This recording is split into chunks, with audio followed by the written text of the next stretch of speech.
छोटा सा article discuss करेंगे, सूडो फर्स्ट ऑर्डर रिएक्शन। पहले तो इसका मतलब समझते हैं, सूडो फर्स्ट ऑर्डर रिएक्शन का मतलब क्या है। फर्स्ट ऑर्डर रिएक्शन तो आप समझ गए होंगे।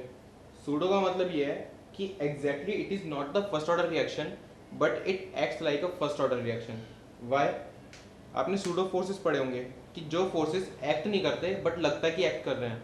इसी तरह से ये है कि फर्स्ट ऑर्डर रिएक्शन है तो नहीं वो, लेकिन लग रही है कि फर्स्ट ऑर्डर रिएक्शन है। इसका एक सबसे कॉमन एग्जांपल है ये एस्टर की हाइड्रोलिसिस। इसमें हम रेट लॉ डिफाइन कर सकते हैं। इसकी रेट लॉ होगी के इंटू जो एस्टर है CH3COO C2H5, इसकी पावर 1, मतलब इसकी पावर 1 है, और यहाँ पे है H2O की पावर भी 1। तो हम क्या करेंगे, रेट लॉ तो ये होती है एग्जैक्टली, बट अगर हम ऐसा लें कि एक बड़ा सा बीकर लें, उसमें ढेर सारा पानी है, उसमें थोड़ा सा एस्टर डाल दें। एस्टर की कंसंट्रेशन बहुत कम है with respect to that of water.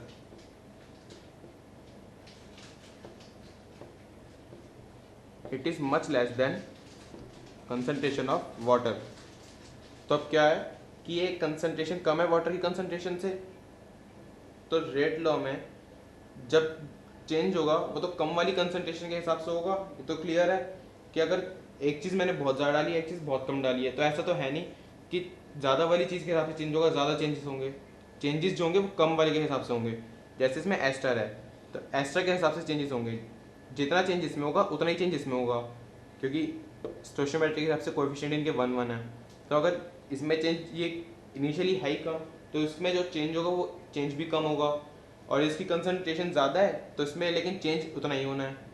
तो लेकिन क्या कह सकते हैं कि जो इसमें चेंज है वो इसकी कंसंट्रेशन के हिसाब से एक सिग्निफिकेंट है, बट जो चेंज इसमें होगा वो सिग्निफिकेंट नहीं है।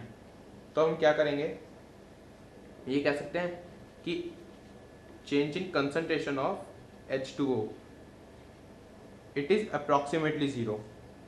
क्यों? इसमें कोई चेंज आ ही नहीं रहा, ऐसा लगेगा कि वाटर की कंसंट्रेशन कांस्टेंट है। ऐसा कब होगा, जब वाटर की कंसंट्रेशन इनिशियली बहुत ज़्यादा लेंगे हम। जैसे कि फॉर एग्जांपल हमने इसकी ले ली 6 मोलर, इसकी ले ली 0.1 मोलर, तो अब इसमें जो भी चेंज होगा और इसमें होगा वो इक्वल होंगे, बट इसके हिसाब से वो नेग्लिजिबल होगा, तो ये अप्रॉक्सीमेटली 6 ही रहेगा, अपने कंसंट्रेशन मेंटेन करेगा। तो हम क्या करते हैं, इसकी रेट लॉ को थोड़ा सा मॉडिफाई कर देते हैं। उसमें क्या करेंगे हम, रेट इक्वल्स टू इसकी कंसंट्रेशन में चेंज होना है तो उसको ऐसे ही रहने दो, CH3COO C2H5।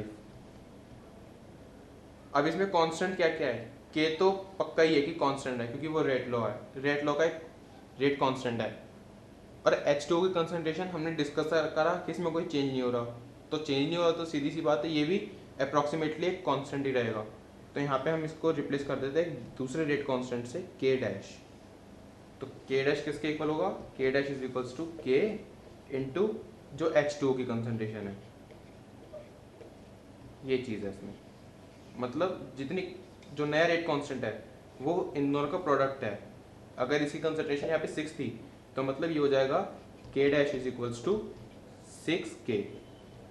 के जो उसका इनिशियली था रेट कांस्टेंट और के डैश उसका फाइनल जो सूडो फर्स्ट ऑर्डर रिएक्शन का। तो इस टाइप की रिएक्शन को हम कहते हैं सूडो फर्स्ट ऑर्डर रिएक्शन, जिसमें एक में चेंजेस दोनों में इक्वल हो, बट एक रिएक्टेंट इतनी ज़्यादा अमाउंट में हो कि उसका चेंज इनसिग्निफिकेंट हो, तो उसको हम कांस्टेंट मान के रिप्लेस कर देते हैं दूसरे रेट कांस्टेंट से।